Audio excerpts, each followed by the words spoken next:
del opio y de la mandrágora. A través de estos elementos del opio y de la mandrágora podían ellos practicar ese tema de las propiedades anestésicas y analgésicas. Lo que respecta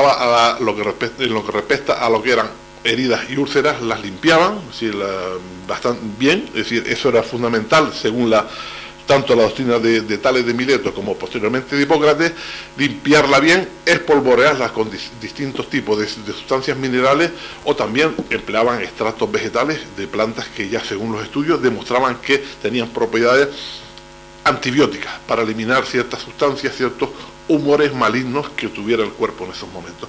Por ello, también pues pretendían calmar el dolor y facilitar la curación, ya fuera aplicando, siempre basándose en lo que era la limpieza adecuada de la herida y posteriormente la aplicación de esas sustancias minerales o vegetales. Como la experiencia a estos antiguos griegos les había demostrado que los forúnculos molestos se curaban extrayendo ese humor, esa pus que tenía anteriormente, pues hacían pequeñas incisiones, drenaje de la herida, y después pues ya le aplicaban esos remedios, esas sustancias minerales o mezclas de extractos. Quizá el tratamiento también en lo que era el aspecto de fracturas y lesiones, pues también lo tenían bastante avanzado, practicaban lo que era la curación de las luxaciones y las fracturas que se podían producir a altos niveles de complejidad. Ellos crearon una serie de instrumentos mecánicos, instrumentos ortopédicos para ayudar a las personas que tuvieran problemas con luxaciones y fracturas a llegar a la mejor curación. Quizá el padre de todo esto sea Hipócrates, pero debemos recordar que Tales de la escuela de Mileto también fue el que comenzó con esta idea general de lo que era la aplicación de los remedios, tanto naturales como mecánicos, para la curación de muchas dolencias. Después ya pues Hipócrates pues lo conocemos, ya tanto es así que hasta el juramento hipocrático lo hizo, según la tradición lo hizo él. Pues esto es un poco una idea general de cómo se desarrolló de la escuela principal de medicina de la antigua Grecia y sus dos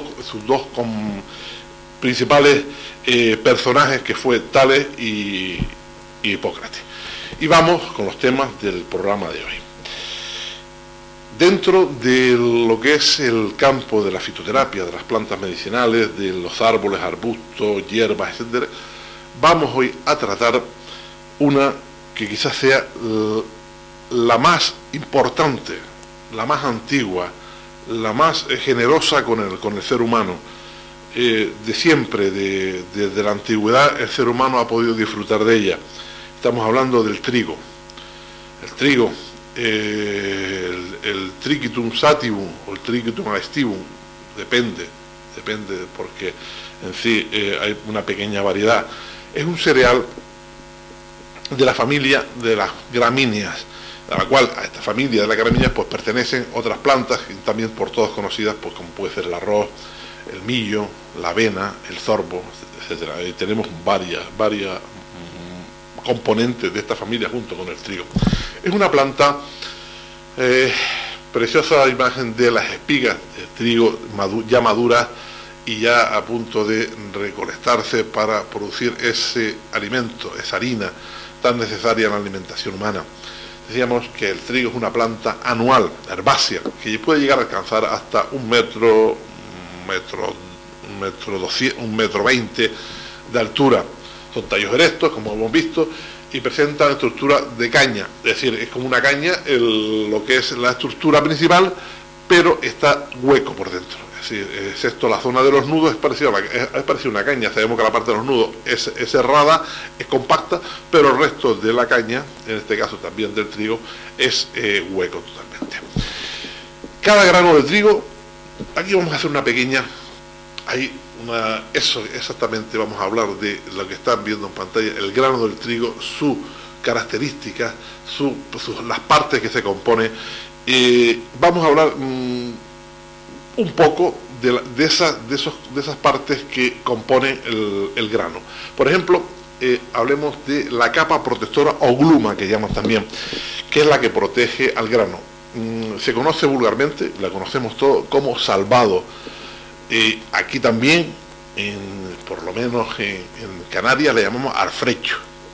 Es esa cascarilla, esa cobertura que tiene el trigo. Está formado principalmente con fibra, es extraordinario. Nuestro alfrecho, salvado, lo que quiera, es extraordinario sobre todo para comerlo y eliminar pues sustancias adheridas a lo que son los intestinos, que si no se eliminan pueden provocar problemas.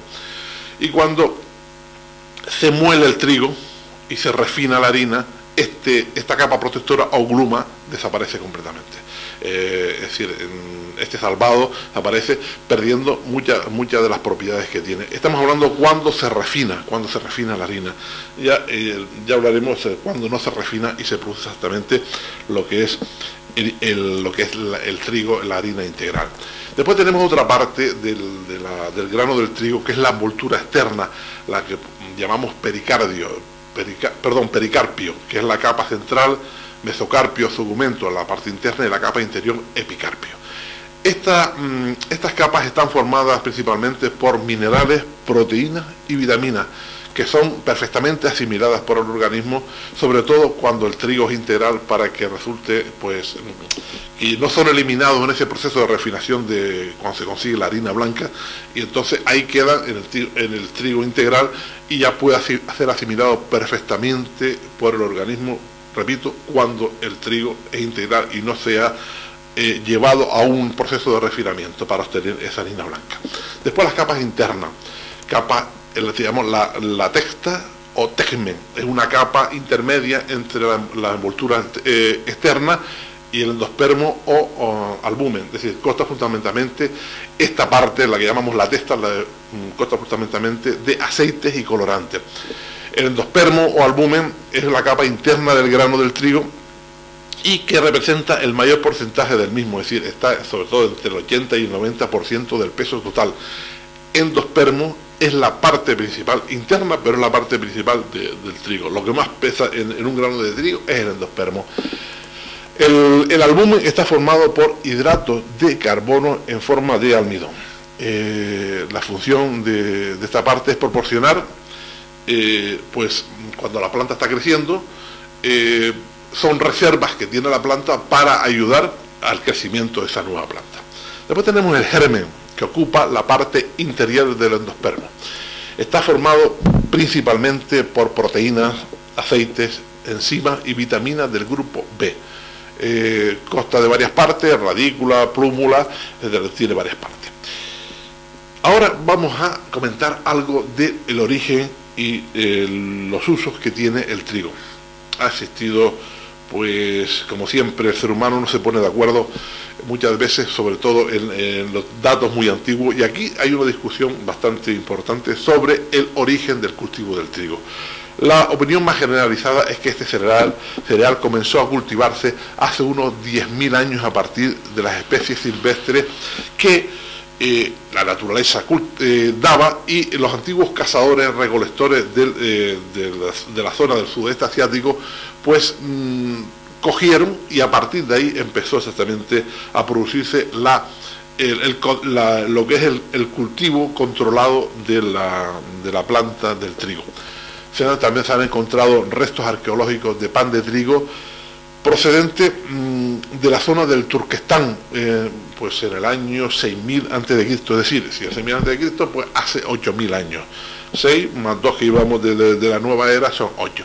En el sur de Europa se empezó a cultivar sobre el